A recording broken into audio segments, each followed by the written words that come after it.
Ludwig von Mises, one of the leading figures in the Austrian school of economics, was an ardent critic of socialism, and his opposition to Karl Marx's economic theories was one of the key aspects of his intellectual legacy. Mises' response to Marx can be understood as both a theoretical challenge to the foundations of Marxism and a practical argument against its implementation. In particular, Mises' critique focused on the problems inherent in the economic calculation debate, the inefficiency of socialist economies, and the fundamentally flawed nature of Marxist labor theory of value. Through these criticisms, Mises sought to demonstrate that Marx's vision of socialism was not just unfeasible but also inherently contradictory. To understand Mises' response to Marx, it is essential to first grasp the basic tenets of Marxist economic theory. Karl Marx, in his monumental work Das Kapital, laid the foundation for a critique of capitalism and the blueprint for a future socialist society.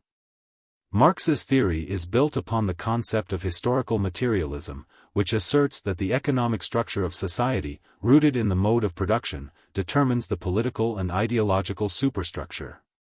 Marx believed that capitalism, characterized by private ownership of the means of production and exploitation of the proletariat by the bourgeoisie, would inevitably give way to socialism, a system where the means of production would be collectively owned by the workers. Central to Marxist theory is the concept of the labor theory of value, which holds that the value of a good or service is determined by the amount of socially necessary labor time required to produce it. Under capitalism, Marx argued, workers are exploited because they do not receive the full value of their labor, the surplus value is appropriated by capitalists. Marx predicted that the concentration of capital and the deepening of class antagonisms would eventually lead to a proletarian revolution and the establishment of a classless, stateless socialist society. Ludwig von Mises took issue with many of Marx's assumptions, beginning with the labor theory of value. Mises, a proponent of the subjective theory of value, argued that value is not determined by labor alone but by the preferences and subjective valuations of individuals in the market.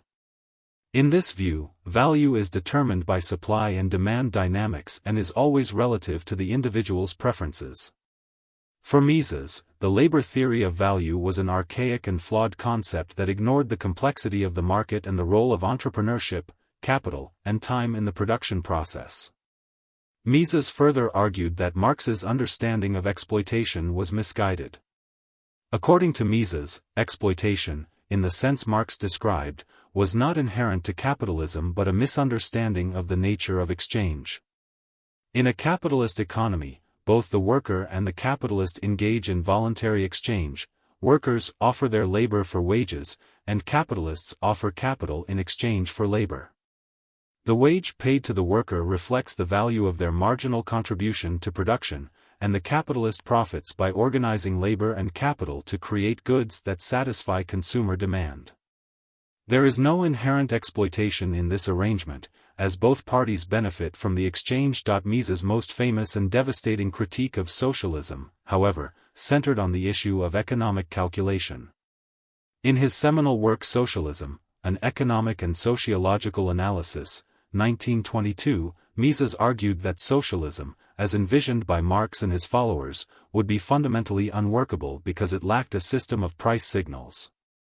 In a market economy, prices emerge from the interaction of supply and demand, providing essential information about the relative scarcity of goods and services. Entrepreneurs use this information to allocate resources efficiently, directing them to where they are most needed.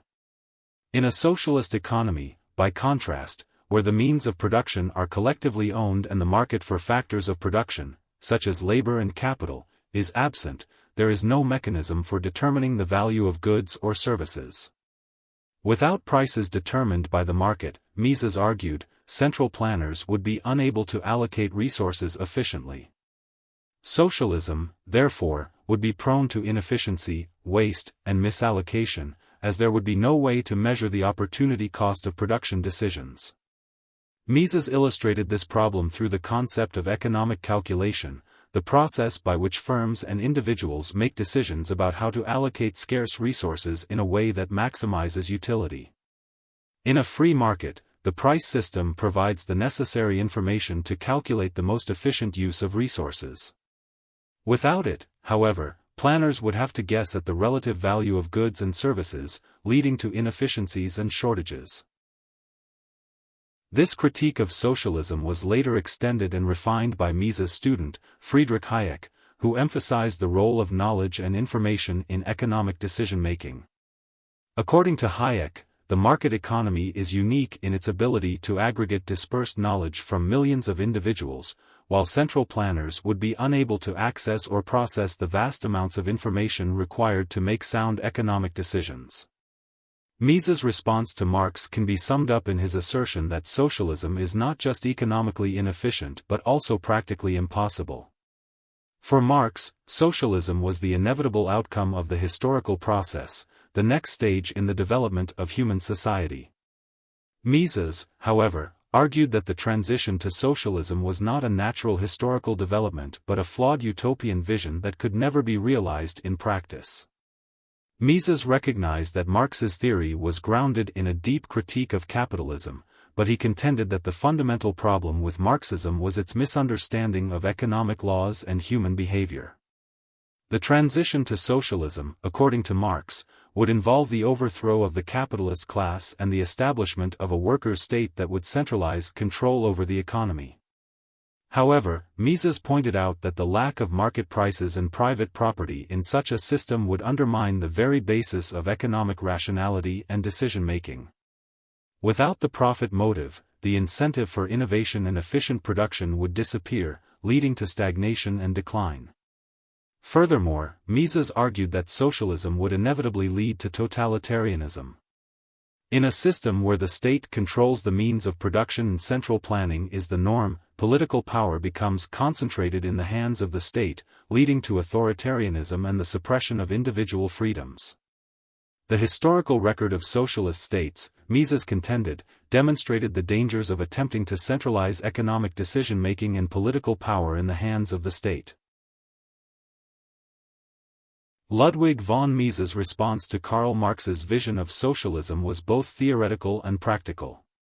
Mises dismantled the labor theory of value, showing that value is subjective and not determined by labor alone. He also argued that the socialist economic system, lacking a price mechanism, would suffer from severe inefficiencies and was ultimately unworkable. Mises' economic calculation problem remains one of the most potent critiques of socialism and serves as a powerful argument for the superiority of market-based economies. Furthermore, Mises warned that socialism, far from being a pathway to a just and equitable society, would lead to inefficiency, authoritarianism, and the suppression of individual freedom. In this way, Mises not only critiqued Marx's economic theory but also offered a powerful defense of individual liberty and the free market as the only viable systems for organizing economic life.